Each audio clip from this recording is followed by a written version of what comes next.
poucos. Ok, eu vou colocar para gravar e vou aceitando eles. Tá, obrigada.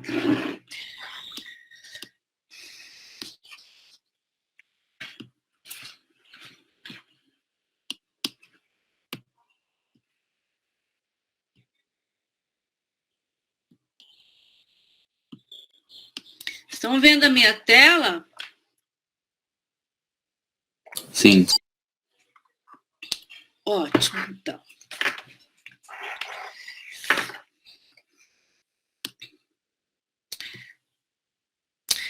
Então, hoje, na semana passada, nós terminamos de falar sobre a classe dos beta-lactâmicos e hoje nós vamos iniciar as classes, na verdade, daqueles antibióticos que agem interferindo a síntese das proteínas ou interferindo na síntese de DNA e RNA.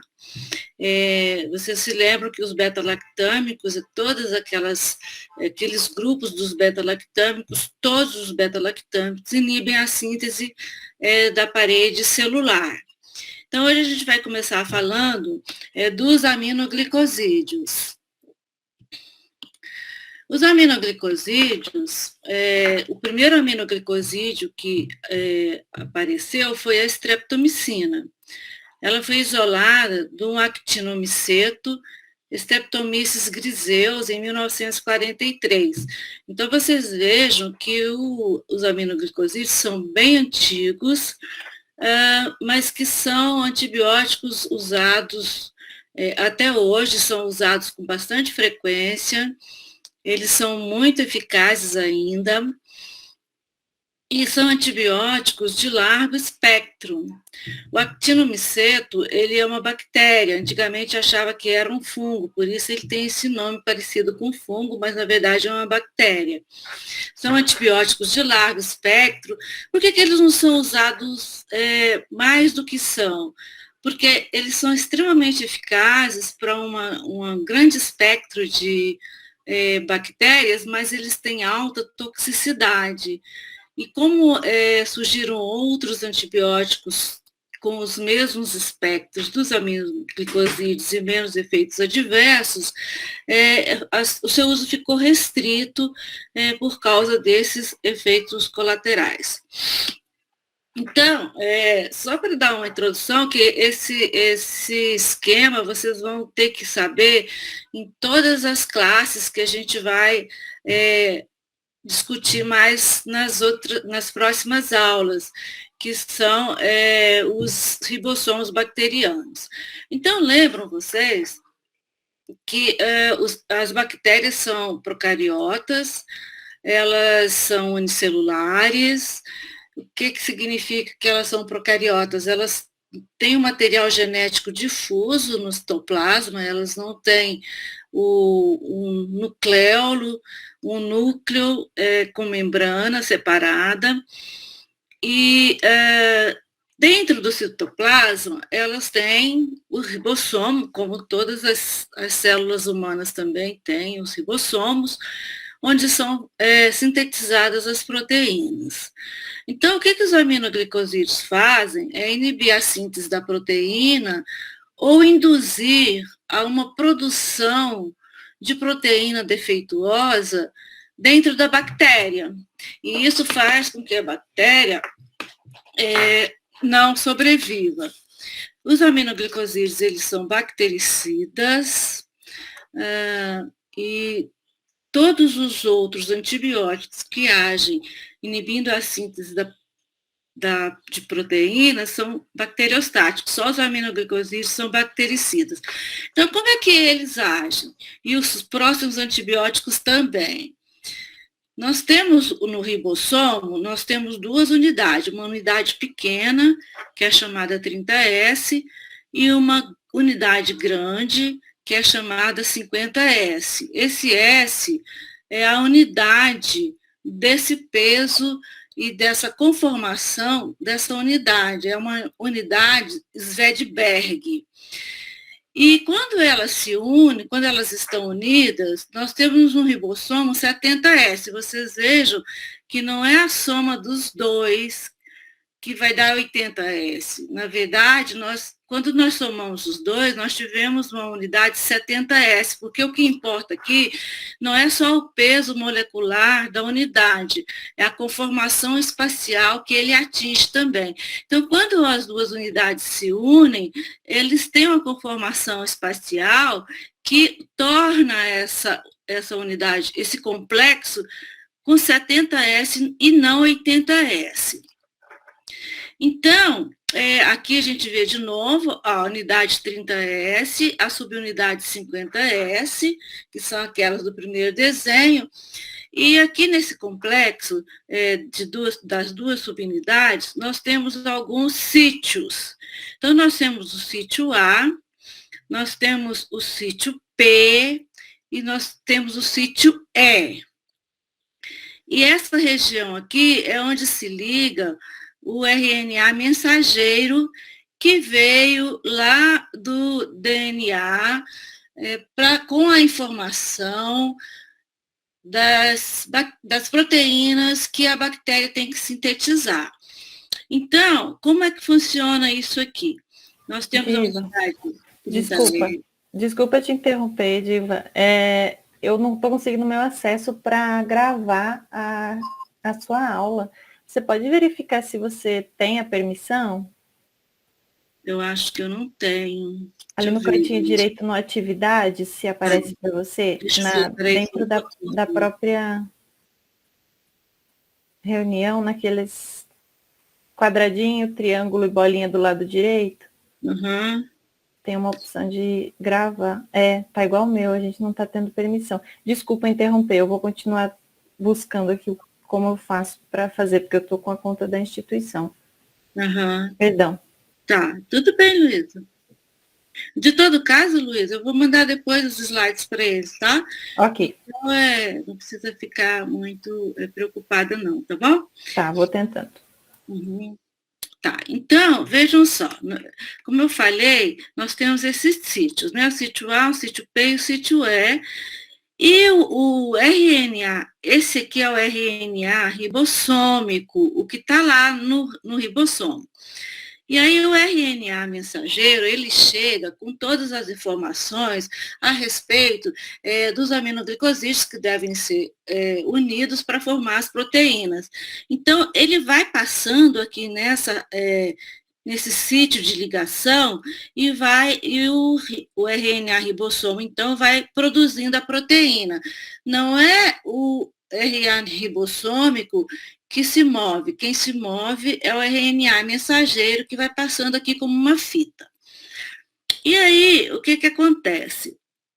Aqui na unidade, no sítio A, vai chegar o RNA transportador carregado. Carregado de quê? Ele vem carregado com um aminoácido.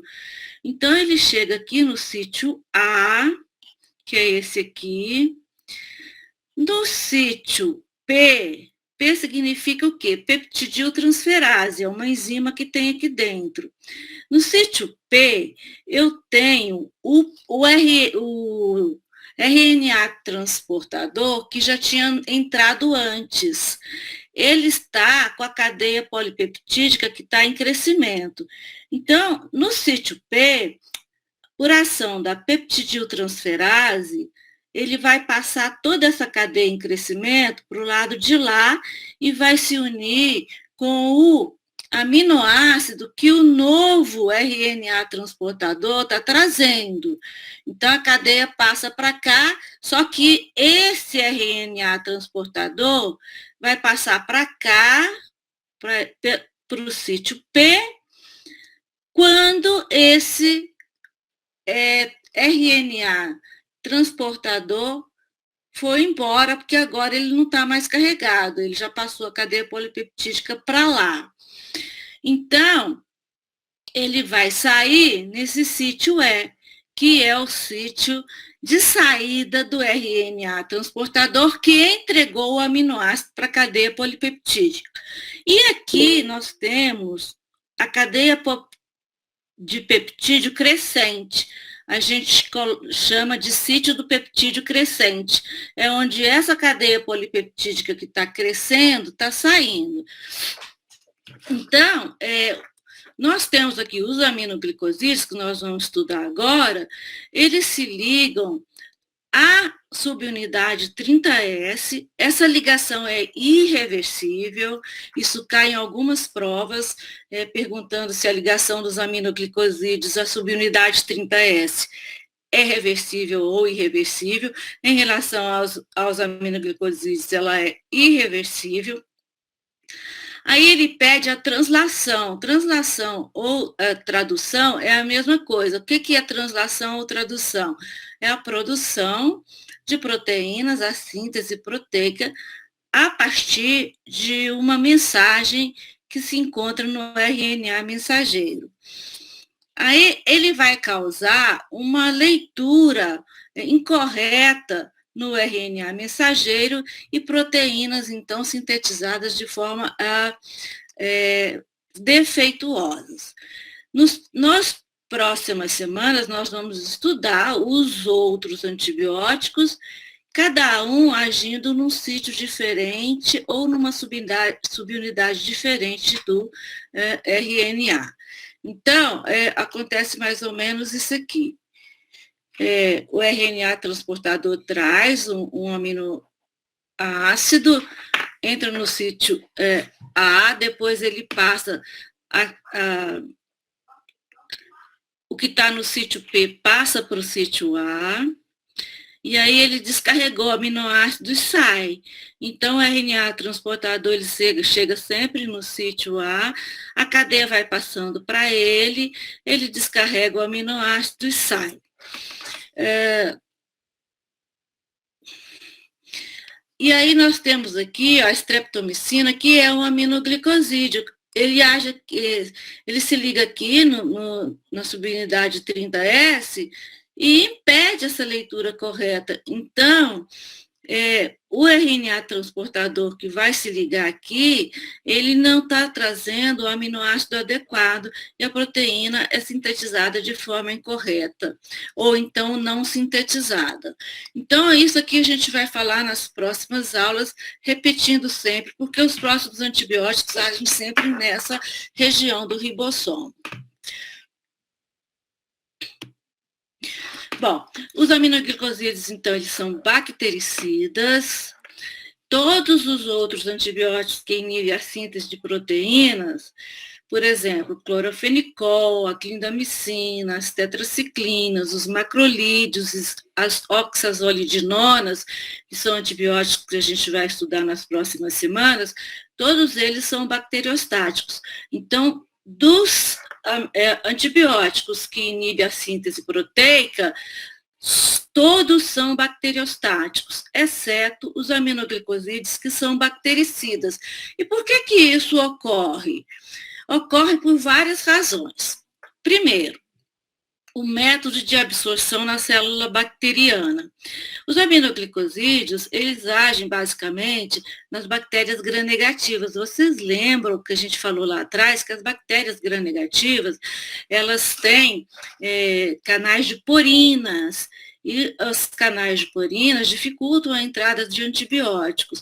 No entanto, o aminoglicosídeo, ele é uma molécula muito pequenininha, então ele passa livremente pelo canal de porina. Por que também? Porque ele tem uma carga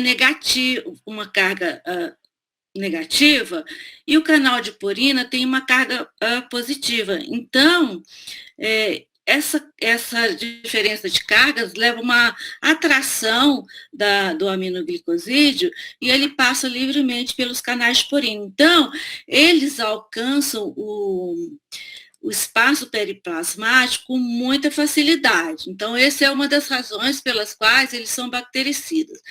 Daí eles chegam lá e eles inibem a síntese de proteína da bactéria.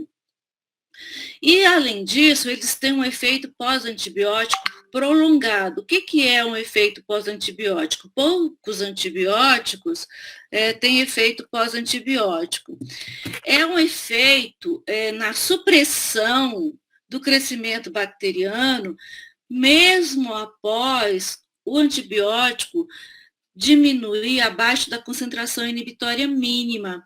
O que significa que o quê? Mesmo quando o aminoglicosídeo cai abaixo da concentração inibitória mínima, ele ainda é capaz de suprimir por algum tempo a capacidade da bactéria de se recuperar, a capacidade da bactéria se multiplicar.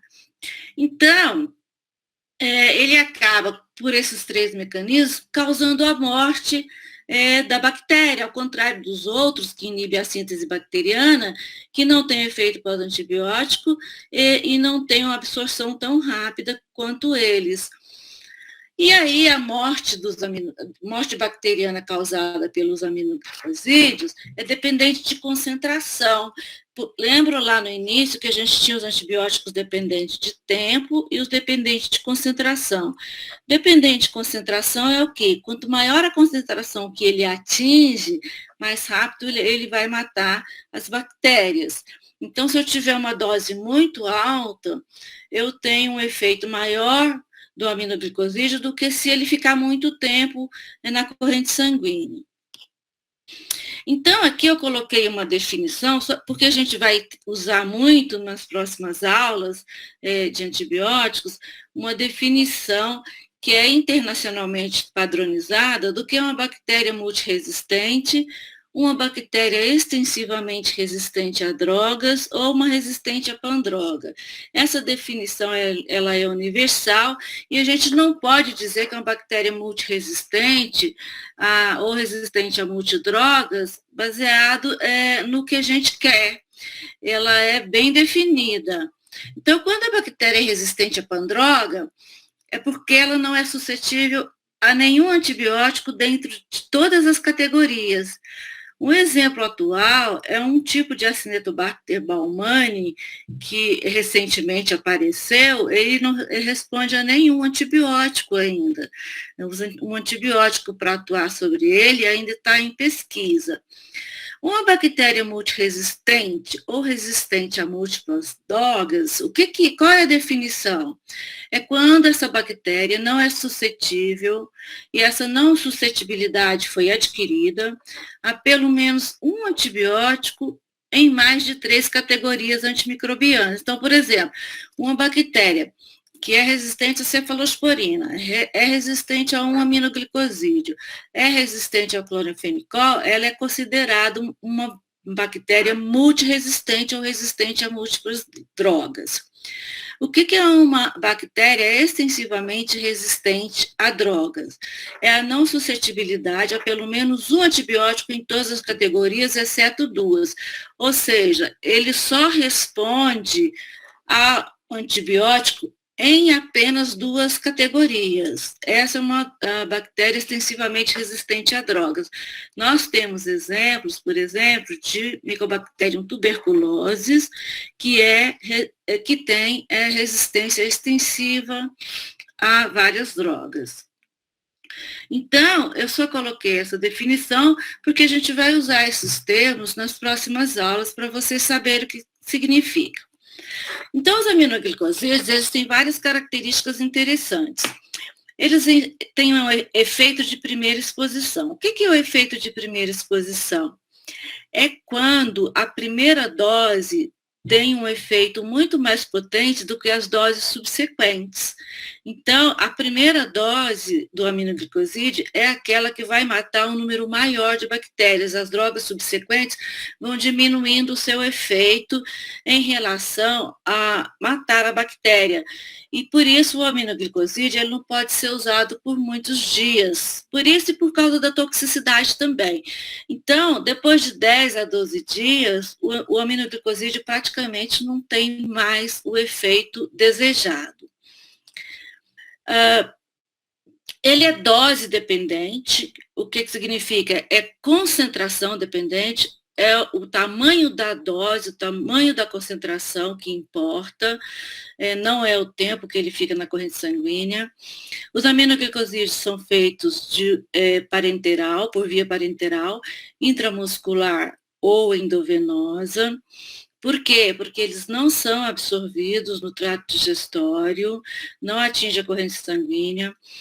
E como eles são concentração dependente, muitas vezes pode ser feito uma vez ao dia, dose única por dia. Maioria das vezes, ele é feito mais de uma vez por dia por causa desse efeito de primeira exposição, mas ele pode ser feito uma vez ao dia, sim. Via oral, existe uma situação que nós usamos os aminoglicosídeos via oral, que é quando nós queremos, porque ele não é absorvido na corrente sanguínea, a ação dele é só, mesmo aquele que foi feito para uso endovenoso, a ação dele é só lá no trato digestório. Então, quando a gente quer contaminar a flora intestinal, nós podemos usar a neomicina oral, porque ela não vai ser absorvida e ela vai agir no trato digestório, principalmente no intestino grosso. Em que situações que a gente quer descontaminar a flora intestinal? Nos casos de encefalopatia hepática, em que eu quero diminuir a produção da amônia, a amônia ela é produzida pelas bactérias intestinais, então eu uso a neomicina oral para matar essas bactérias, para que diminua a produção de amônia, porque a amônia é responsável pela encefalopatia hepática. E outra situação que eu uso a neomicina oral é quando eu quero operar um paciente, fazer uma cirurgia intestinal, e eu quero limpar o intestino grosso para que não haja infecção no pós-operatório. Então, eu posso usar no dia anterior a neomicina para matar aquelas bactérias intestinais e esse paciente ir para a cirurgia com o intestino grosso livre ou com muito menos bactérias. Os aminoglicosídeos têm amplo espectro quanto a organismos gram-negativos. Eles são basicamente usados para organismos gram-negativos, incluindo bactérias multiresistentes. Multiresistentes a gente viu a definição ali atrás, e eles são ativos contra alguns gram-positivos também. Por exemplo, os aminoglicosídeos, eles têm uma ação relativamente eficaz contra os estafilococos áureos e enterococos também, que são gram-positivos. Tem um efeito pós-antibiótico muito importante, principalmente associado a beta-lactâmicos. Por que associado a beta-lactâmicos? Vocês lembram que os beta-lactâmicos inibem a síntese da parede bacteriana. E como é que eles fazem isso? Dificultando o cross-link que existe para tornar aquela parede rígida, não é? Então, a parede ela fica flexível e se rompe. Quando o beta-lactâmico faz isso, cria uma parede mais frágil, o beta-lactâmico permite que o aminoglicosídeo penetre em maior quantidade na célula. Então, um beta-lactâmico associado a um aminoglicosídeo tem um efeito cinético. O que é o efeito cinético? A gente viu lá na primeira aula. Quando o efeito dos dois juntos é maior do que a soma dos efeitos deles separados. Então, o beta-lactâmico, ele ajuda a aumentar o efeito do aminoglicosídeo. E, por isso, os aminoglicosídeos são muito frequentemente associados a beta-lactâmicos em infecções por gram-positivos, porque o aminoglicosídeo também favorece a ação do beta-lactâmico. E ele se distribui muito bem no líquido extracelular. A concentração dentro da célula geralmente é baixa. Por quê? Porque para o aminoglicosídeo entrar na célula, ele precisa de um transporte ativo para essa absorção. A exceção dessa, Isso, eu estou falando isso em relação às células humanas, nos casos de infecções. Então, no caso de infecções, as bactérias elas podem estar fora da célula ou dentro da célula. Para aquela bactéria que está dentro da célula, é difícil do aminoglicosídeo agir, porque ele precisa de um transporte ativo para entrar na célula humana e matar a bactéria que está lá dentro. Tem uma célula, um tipo de célula que o aminoglicosídeo penetra muito bem, que são as células tubulares renais proximais. As células dos túbulos contorcidos proximais do rim, os aminoglicosídeos são absorvidos, eles são retidos por endocitose. Então, a concentração de aminoglicosídeo nessas células é muito alta. Na maioria das vezes, ela alcança uma concentração de 25 a 100 vezes a concentração sérica. Por isso, o aminoglicosídeo ele é muito tóxico ao rim, porque ele penetra em grande quantidade nessas células e causa nefrotoxicidade. Os aminoglicosídeos têm baixa penetração no líquido cérebro-espinhal, exceto em recém-nascidos, que têm a membrana hematoencefálica imatura, eles podem penetrar. Então, em caso de meningite, os aminoglicosídeos geralmente são usados em recém-nascidos. E são eliminados quase que inalterados por filtração glomerular. Então, isso significa o quê? Que os aminoglicosídeos, eles geralmente não são metabolizados nem no fígado nem no rim. Eles são filtrados na sua forma ativa. E quando eu tenho disfunção renal, em vez de manter o intervalo, eu vou aumentar a dose, mantenho a dose e prolongo o intervalo, porque o tempo, ele não é muito importante no uso do aminoglicosídeo. O que é importante? É a dose alta, porque ele é um antibiótico concentração dependente. Então, em caso de disfunção renal, que eu quero diminuir a quantidade de aminoglicosídeo que eu estou dando, eu vou, na verdade, manter a dose e prolongar o intervalo. Então, se eu faço uma vez ao dia, eu passo a fazer a cada 2 dias, por exemplo. Então, nós vimos lá na primeira aula, né, como é a concentração do antibiótico, e o antibiótico, aminoglicosídeo, ele tem relação com esse pico que ele atinge aqui, e não com esse tempo que ele fica na corrente sanguínea. Quanto maior o pico, a concentração máxima que ele atinge, maior é a sua ação. Então, eles são muito eficazes contra as bactérias gram-negativas. Os aminoglicosídeos são eficazes contra pseudomonas aeruginosas, que é uma bactéria problema de infecção nosocomial. São uma excelente escolha. Eles podem ser usados como monoterapia? Podem, mas apenas em infecção do trato urinário, porque nós vimos que no rim eles atingem grande concentração nas células. Nas outras infecções todas, eles são usados sempre em associação com outro antibiótico, geralmente um beta-lactâmico. Então, eles potencializam os beta-lactâmicos em infecção por gram-negativo, assim como os beta-lactâmicos potencializam a ação dos aminoglicosídeos nas células de uma maneira geral. E a ação é limitada após 10 a 12 dias de uso, pela razão que eu falei lá atrás, né? Porque as doses subsequentes vão se tornando menos potentes em relação ao seu efeito bactericida. Em coleções purulentas, eles não agem bem. Por que eles não agem bem? Porque para o aminoglicosídeo penetrar na membrana citoplasmática bacteriana, ele precisa de transporte ativo, e esse transporte ativo depende de energia. E essa energia vem de onde? Vem do ATP. Para a formação do ATP, eu preciso de oxigênio. Então, os aminoglicosídeos, eles funcionam muito mal em ambientes anaeróbicos, porque não tem oxigênio suficiente para formar o ATP, para ele penetrar na bactéria.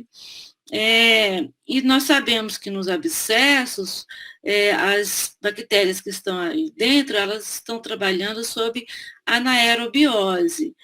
E também os ambientes ácidos não são bons ambientes para a ação dos aminoglicosídeos. Então, nas coleções purulentas, os aminoglicosídeos não agem bem. Só que em coleções purulentas, o que a gente vai fazer? O antibiótico sozinho não resolve, a gente tem que drenar, não é? Então, a gente sabe disso.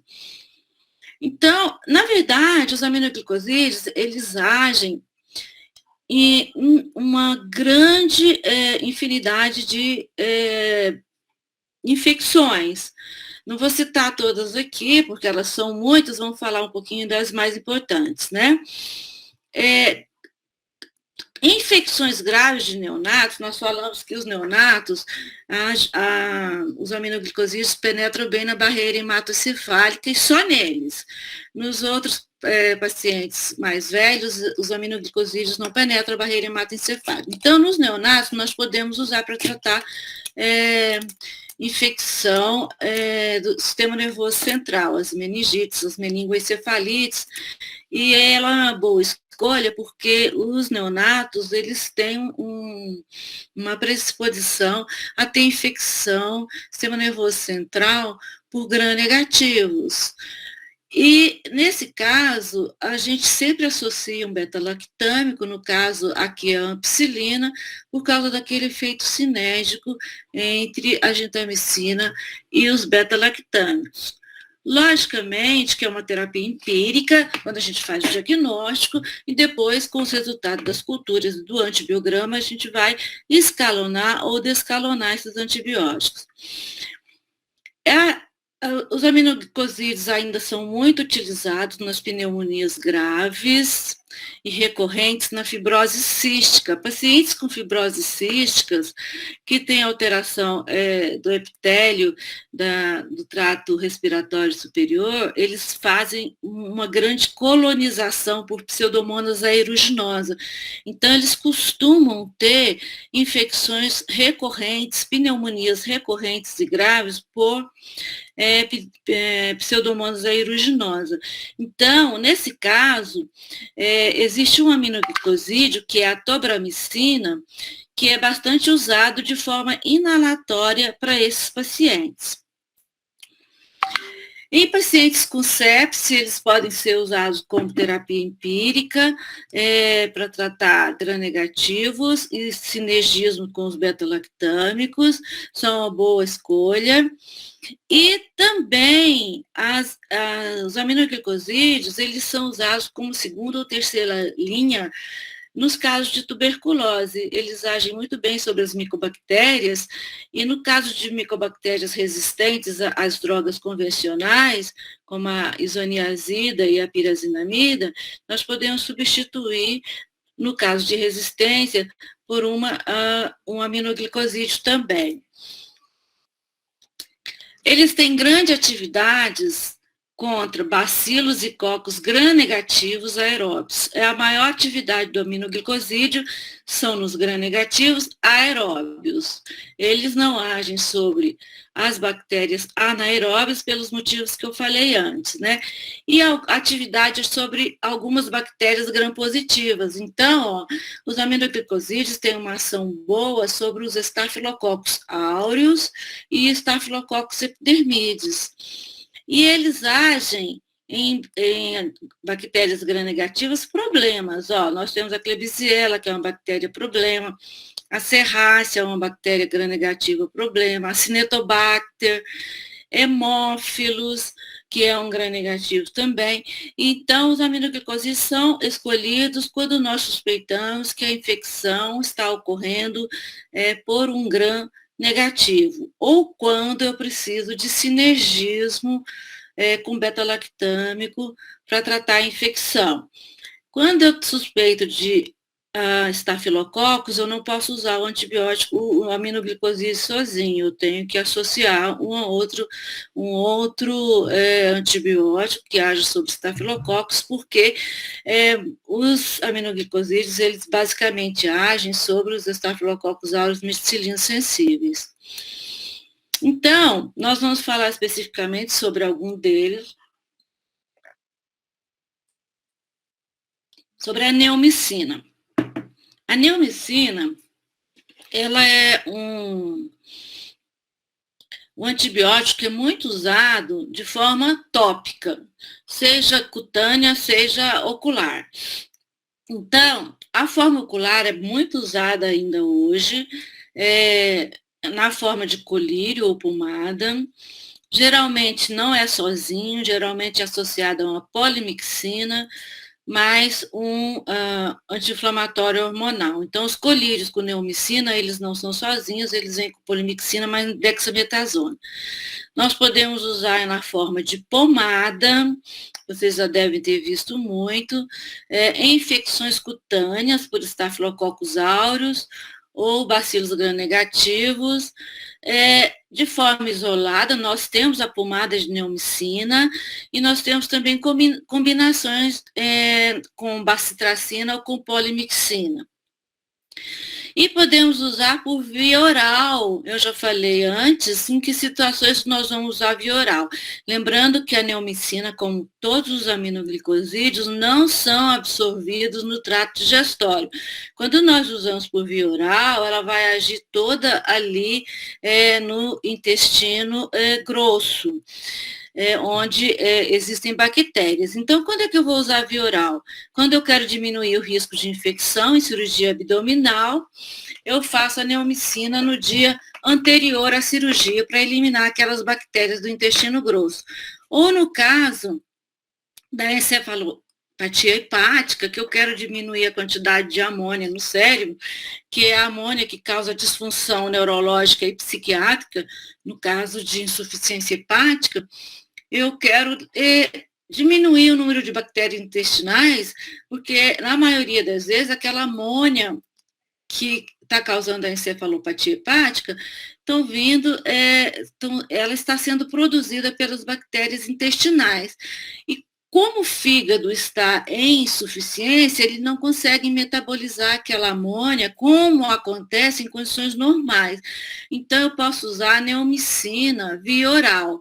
A neomicina via oral, ela não é a forma endovenosa. A neomicina via oral, eu tenho que mandar manipular em farmácia de manipulação, que não tem mais ela na forma comercial. Então, eu mando manipular em comprimidos de 50 miligramas, de 500 miligramas, e aí eu faço 1 a 3 gramas por dia durante 5 a 6 dias. Isso é das condutas associadas que a gente vai tentar eliminar as bactérias produtoras de amônia do intestino grosso. A tobramicina é um antibiótico ainda muito usado para tratamento de infecções oculares externas, na forma de colírio e pomada. A gente ainda tem a tobramicina, ela é um excelente antibiótico para ser usado em crianças, na forma de colírio ou pomada, para a gente evitar as quinolonas em crianças. A tobramicina, ela tem sinergismo com os beta-lactâmicos nas bactérias aeróbias gram-negativas, como a maioria dos outros aminoglicosídeos. Como eu falei, ela é usada inalada para tratar pneumonia por pseudomonas aeruginosa na fibrose cística em pacientes acima de 6 anos. Lembrar que aminoglicosídeo inalado, nós só temos a tobramicina. Então, pacientes com fibrose cística, quando usam aminoglicosídeo inalado para tratar infecções por pseudomonas, é sempre a tobramicina. E a bomba de efluxo na borda em escova impede a absorção oral. Então, a borda em escova intestinal, do epitélio intestinal, ela tem uma bomba de efluxo normal, e quando a tobramicina tenta entrar na corrente sanguínea, a borda em escova que possui a bomba de efluxo manda de volta essa tobramicina para fora. Os aminoglicosídeos, a streptomicina o aminoglicosídeo de escolha para usar na tuberculose, porque ela tem boa atividade contra Mycobacterium tuberculose e Mycobacterium bovis. Na verdade, nós podemos usar na tuberculose tanto a streptomicina como a amicacina, mas a mais usada é a streptomicina. Ela é usada não como primeira linha, ela é usada como alternativa quando aquela micobacterium tem resistência ou à isoniazida, ou à rifampicina, ou à pirazinamida, ou quando há necessidade de terapia parenteral, porque a streptomicina, ela pode ser dada tanto intramuscular como endovenosa, e nós não temos isoniazida ou rifampicina endovenosa. Então, existem pacientes com tuberculose grave que não conseguem ingerir as medicações e a gente pode, então, lançar mão da streptomicina. Então, esses fragmentos de texto que eu coloquei aqui são das recomendações de tratamento de tuberculose no Brasil, do Ministério da Saúde. Então, lá no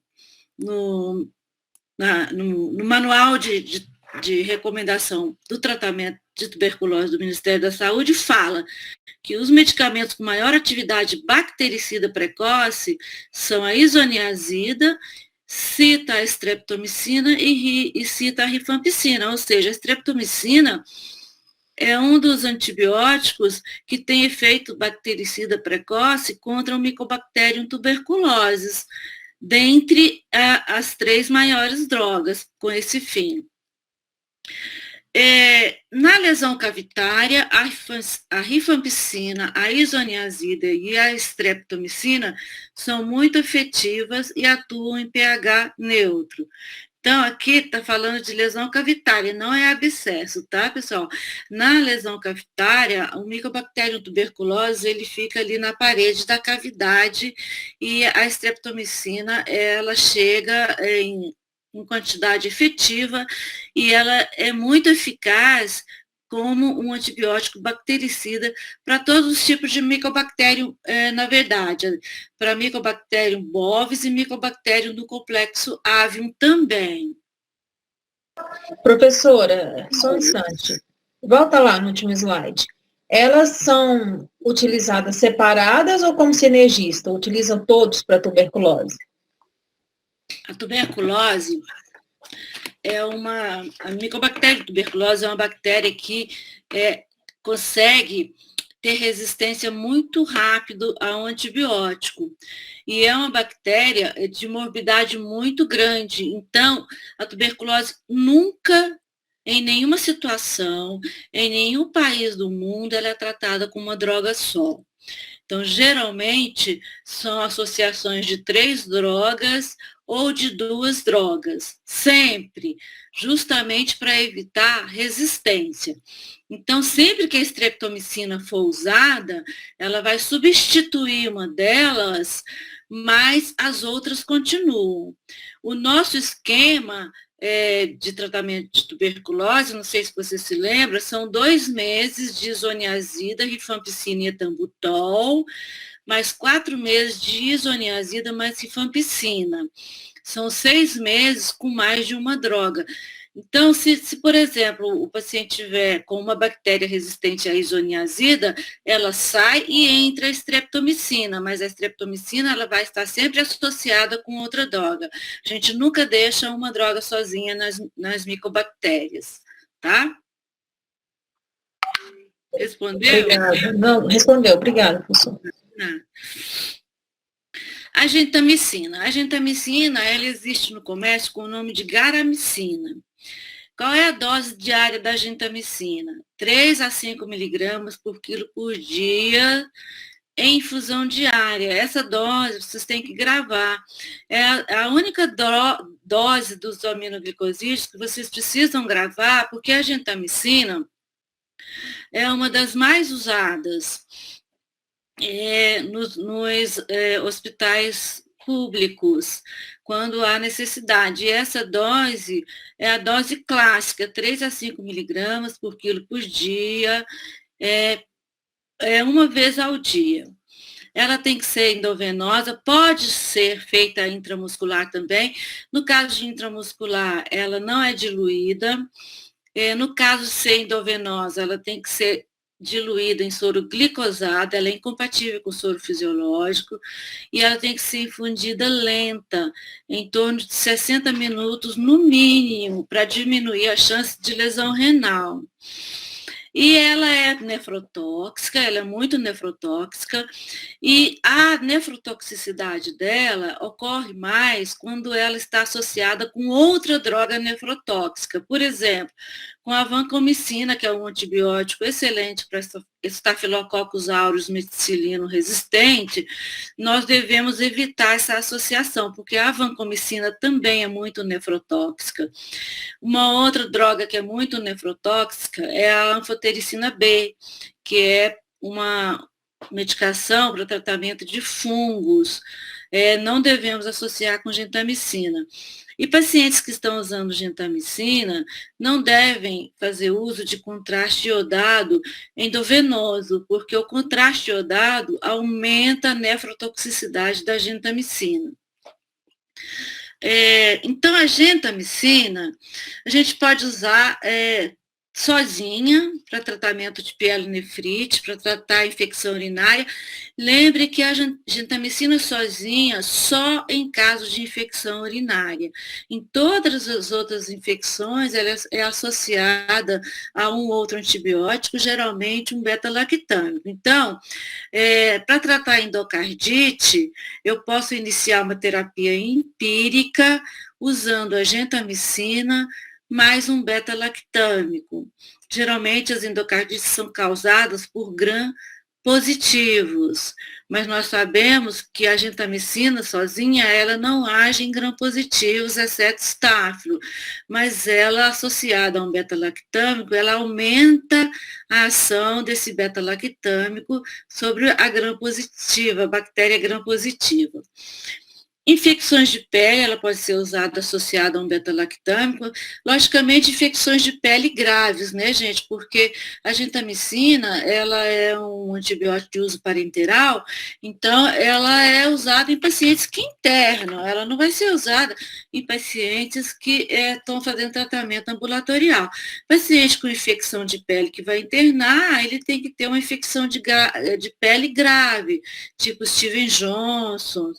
Então, nós podemos usar empiricamente a gentamicina associada a um beta-lactâmico, também na mesma situação da endocardite.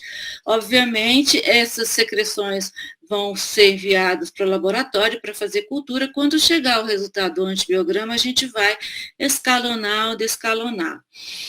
E quando tivermos sepse por micro-organismo multiresistente, também podemos associar a gentamicina. Então, ela é basicamente usada nessas situações. E a amicacina? A amicacina é um outro aminoglicosídeo que nós temos no mercado. A amicacina, comparando com a gentamicina, ela é mais potente do que a gentamicina para tratar gram-negativos. Ela também é usada para tratar gram-negativos. Tem basicamente o mesmo uso da gentamicina, só que ela é mais potente no tratamento de gram-negativos. Então, ela pode ser usada para tratar infecção urinária grave, né? Que são aqueles casos que necessitam internação, que são as pielonefrites. Ela pode ser usada sozinha, porque é o único caso que os aminoglicosídeos podem ser usados sozinhos são na pielonefrites.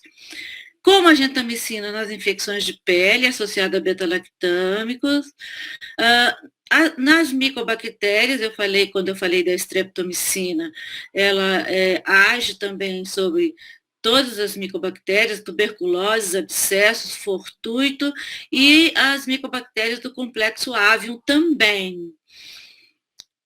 Pode ser usada em infecções por patógenos multiresistentes, inclusive infecções de sepse, e inclusive para tratar pseudomonas. Vocês vejam que eu falei antes que a gentamicina ela é eficaz contra pseudomonas aeruginosa, a amicacina também.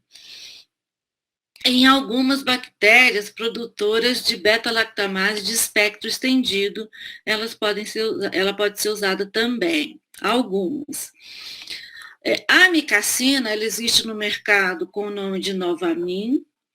A dose, vocês vejam que a dose por quilo de peso é maior do que a da genta. A genta é de 3 a 5, a amicacina é de 15 a 21 miligramas por quilo por dia, em infusão diária também.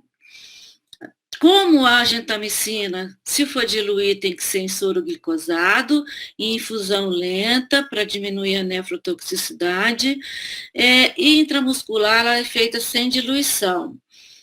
E o risco de nefro e ototoxicidade da amicacina é menor do que a gentamicina. Ela geralmente tem um risco quando ela está associada com outras drogas que também são nefrotóxicas, mas ela também é nefrotóxica, embora menos que a gentamicina. A plasomicina é um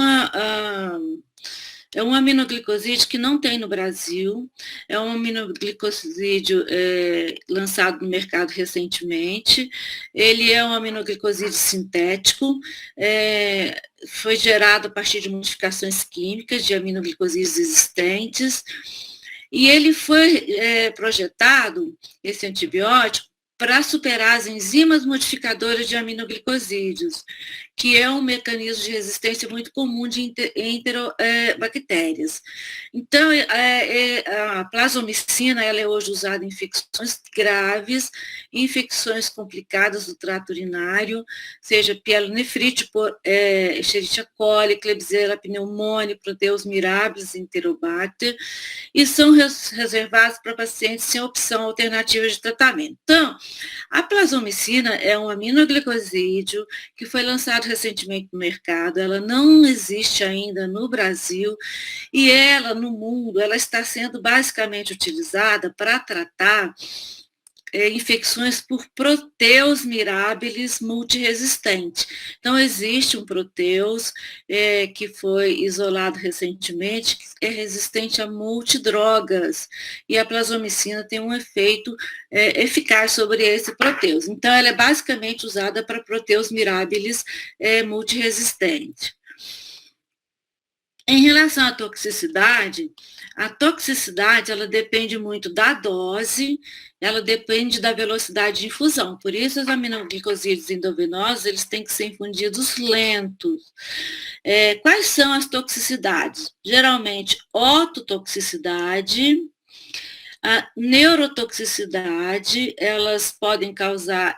essas drogas podem causar neuropatia periférica, bloqueio neuromuscular e nefrotoxicidade, que é a principal toxicidade, que ocorre a 5 a 15%.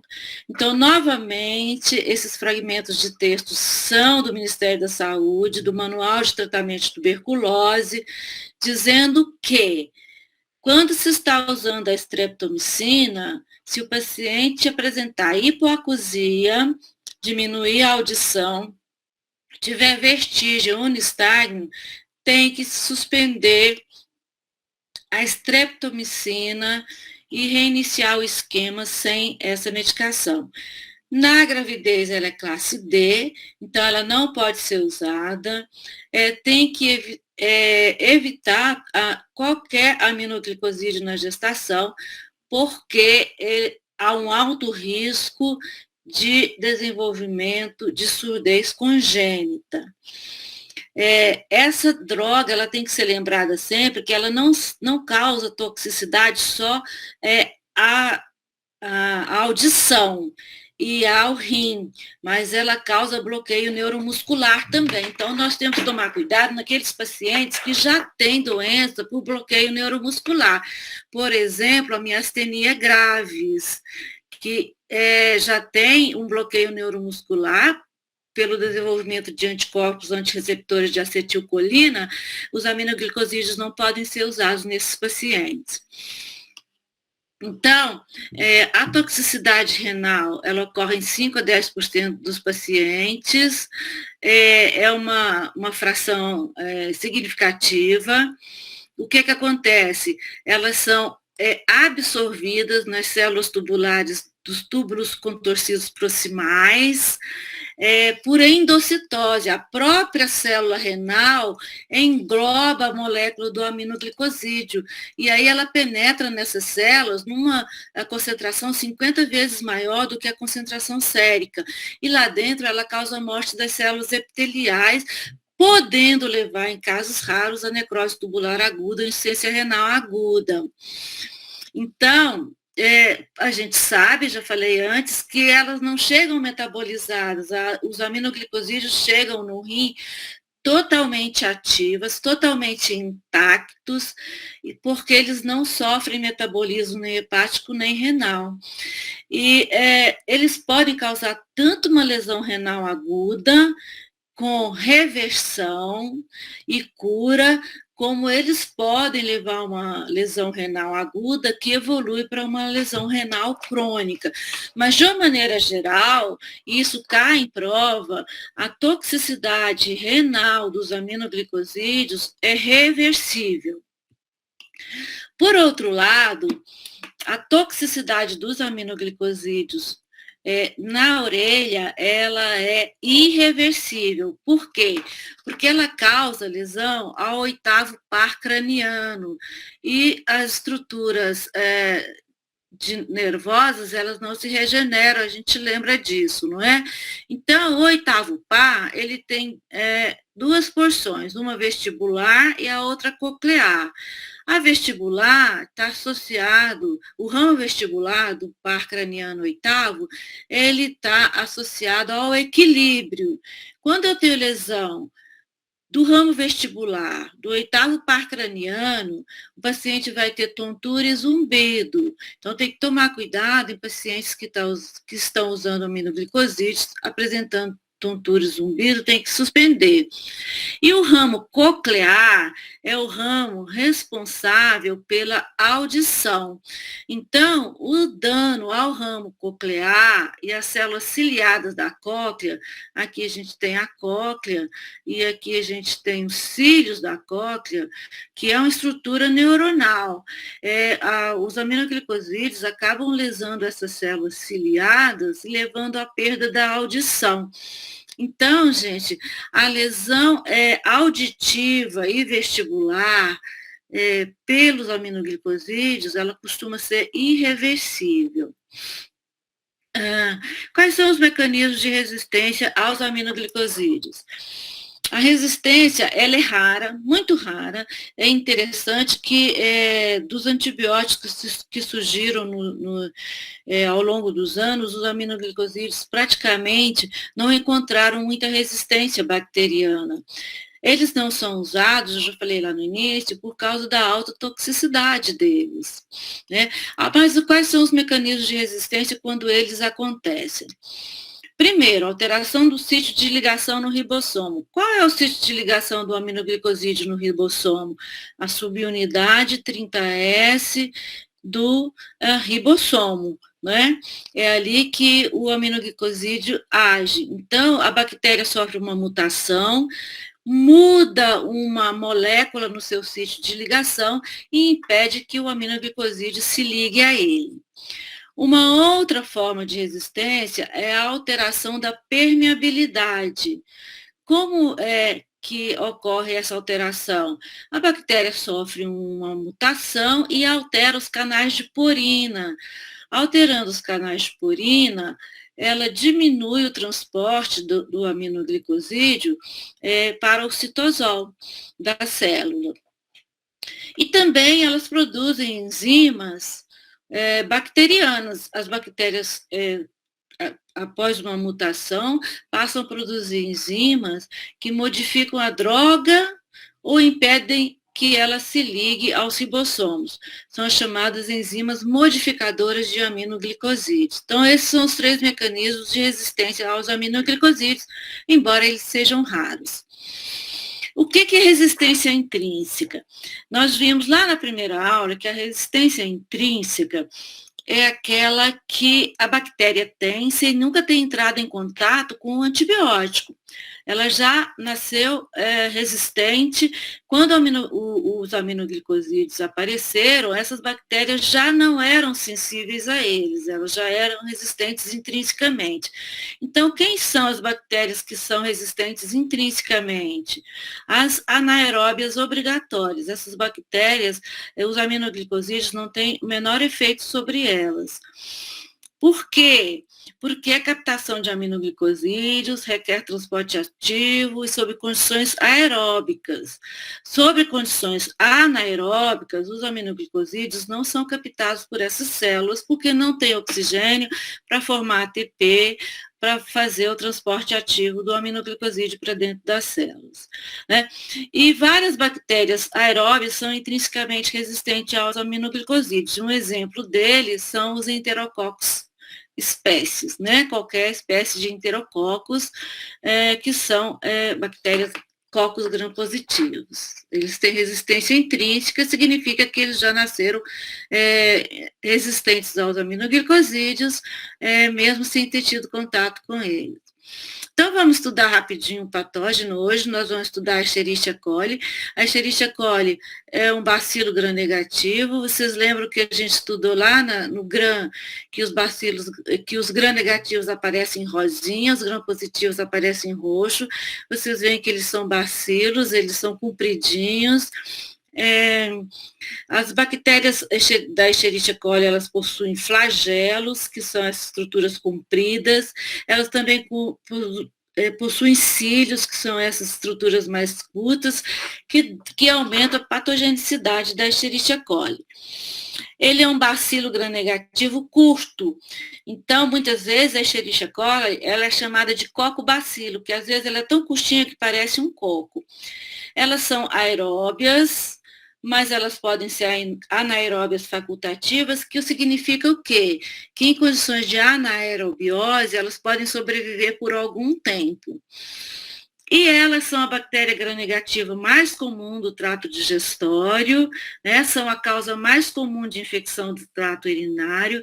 No trato digestório, elas estão como comensal, que significa o quê? Que elas estão ali, elas vivem, sobrevivem, sem causar nenhum dano ao indivíduo que a carrega, mas que em algumas situações ela pode se tornar patogênica.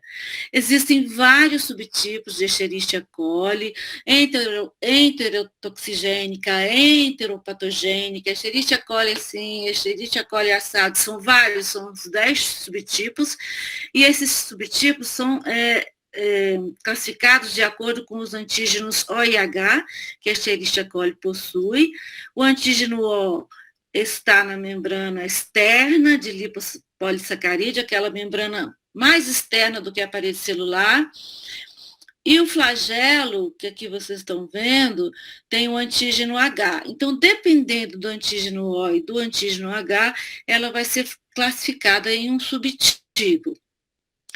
A Escherichia coli, então, ela é um comensal do trato digestório, mas ela pode causar doenças intestinais, principalmente, e extraintestinais, né? As intestinais, elas geralmente, elas são adquiridas através da ingesta, seja de água ou seja de alimentos contaminados. Então, às vezes a gente tem surtos de diarreia causada por Escherichia coli, porque o alimento estava contaminado e várias pessoas fizeram uso. Mas nós podemos ter doenças extraintestinais também. E essas bactérias, elas alcançam os sítios extraintestinais ou por translocação, através da parede intestinal, ou elas podem alcançar por propagação, por exemplo, do trato digestório, elas passam ali por contiguidade para o trato urinário, e aí causar uma infecção extraintestinal, por exemplo, a infecção do trato urinário. Ou elas podem ser transmitidas também por via ambiental. por exemplo, nos hospitais e instituições de longa permanência de idosos, através da mão, através da maçaneta da porta, através da mesa. Em instituições nosocomiais, elas podem estar nas superfícies dos objetos. Então, quais são as principais doenças que elas podem causar? As intestinais, né, a diarreia do viajante, as disenterias são quando elas causam lesão e invasão da parede intestinal.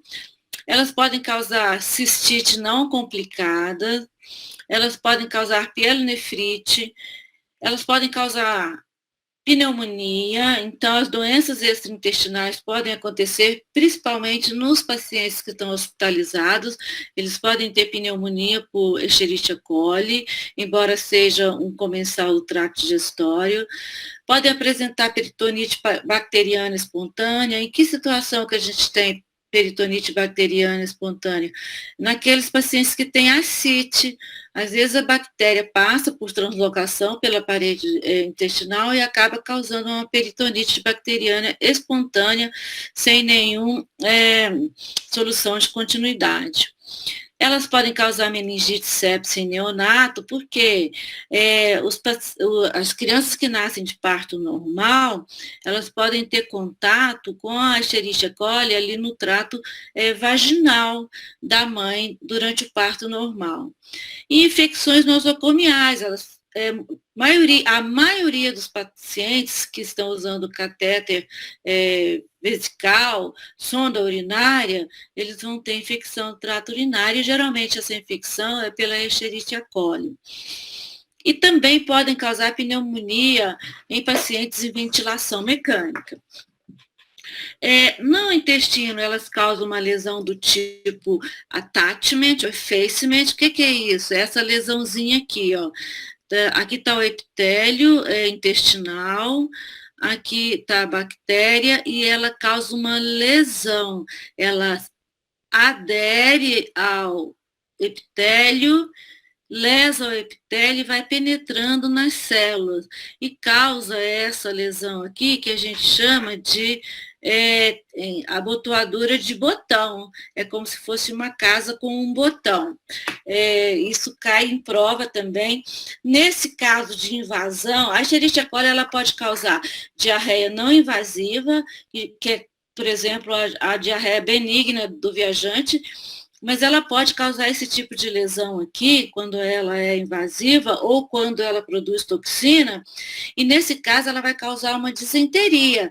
Nesse caso, o paciente vai ter uma diarreia do tipo baixa, com muita dor abdominal, com muito muco e sangue nas fezes. É uma colite, na verdade, que ela pode causar. E nós temos as cepas uropatogênicas, que são aquelas que causam mais as infecções urinárias. Então, esse slide aqui é um dos mais importantes sobre a Escherichia coli, porque a Escherichia coli ela pode causar bacteriúria assintomática. O que é isso? Quando você faz um paciente não tem sintoma nenhum, aí ele faz um EAS e aí vem uma bacteriúria grande, você pede uma cultura, cresce Escherichia coli, só que o paciente não tem sintoma. Esse paciente com bacteriúria assintomática, ele não precisa ser tratado, ele não deve ser tratado. Por quê? Porque essa bacteriúria assintomática significa que a Escherichia coli está colonizando o trato urinário. E ela é um comensal ali, da mesma forma que ela é um comensal no intestino grosso. Então, essas cepas que causam bacteriúria assintomáticas, elas estão bem adaptadas ao crescimento no trato urinário e não causam problema ali, elas não causam sintomas e elas não estão causando lesão. Então, pacientes que têm bacteriúria assintomática, eles não devem ser tratados com antibiótico, não vai resolver e eles geralmente, assim que param de tomar o antibiótico, eles voltam a ser colonizados. Então, não tem indicação de tratar com antibiótico esses pacientes, mesmo que a Escherichia coli cresça numa cultura. Então, a cepa uropatogênica ela é mais comum no trato urinário, é o local extraintestinal mais comum de infecção por cepa uropatogênica.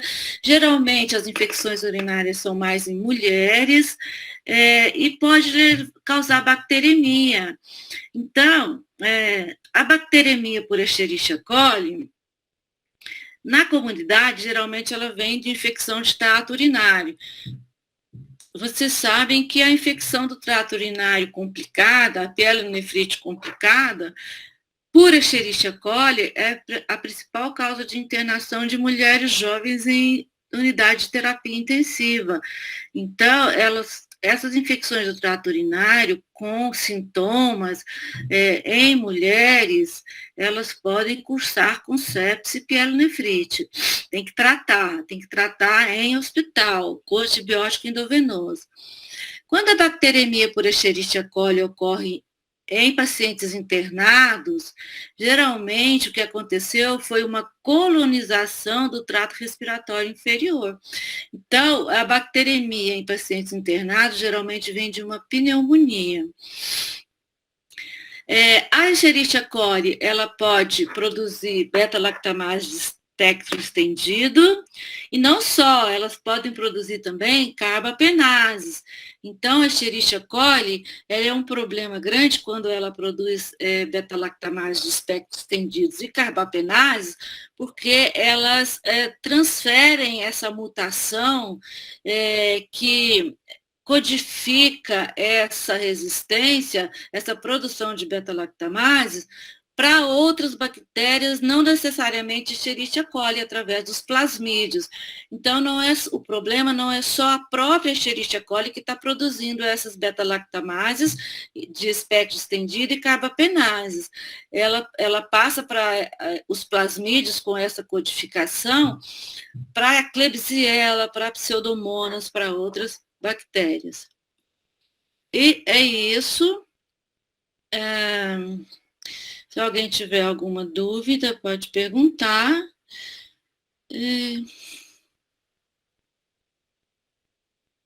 Basicamente.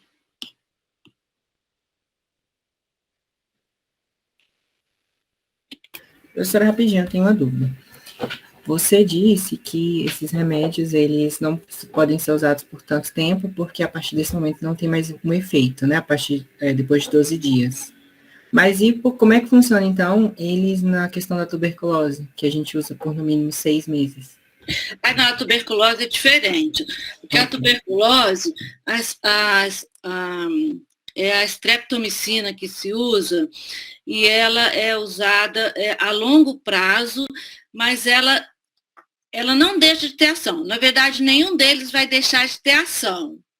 O que acontece é que é efeito de primeira dose. A primeira dose, ela é bastante eficaz, aí ela vai diminuindo aos poucos.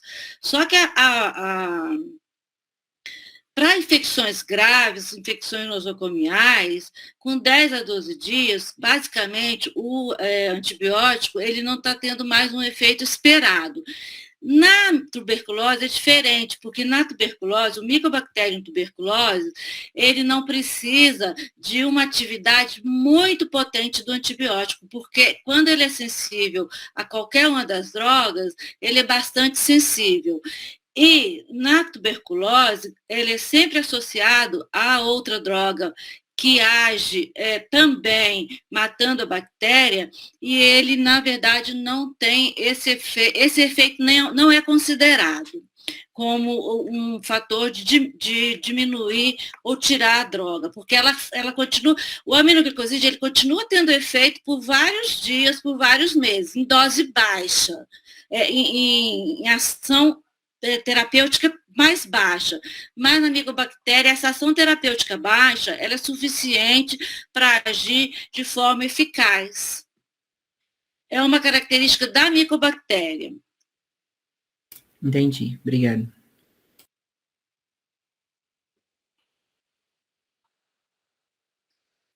Mais alguém? Bom, então a gente pode terminar, né? Boa noite a todos. Luísa, mais uma vez, obrigada. Nada. Boa noite, Diva. Boa noite. Boa noite. Boa noite, professora.